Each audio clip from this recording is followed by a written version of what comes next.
एका ठिकाणी मी सेल्समॅन म्हणून लावलो होतो, डोर टू डोर सेलिंग केलेलं आहे आणि ते करून मला माझ्या पोर्टफोलिओसाठी पैसे मिळाले. हाय, हाय, कसा आहेस तू? खाऊन पिऊन मस्त.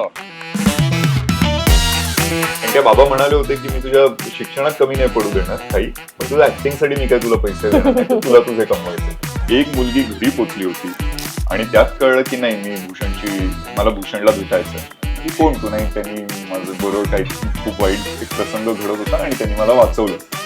आणि मला माहितीये की तुम्हाला मी वेडी वाटतेय, तुम्ही मला जेलमध्ये टाकणार आहात, तुम्ही मला मेंटल हॉस्पिटलला. हाईट म्हणजे माझ्या आईनी फोन करून मलाच विचारलं की मुलगी कोण आहे.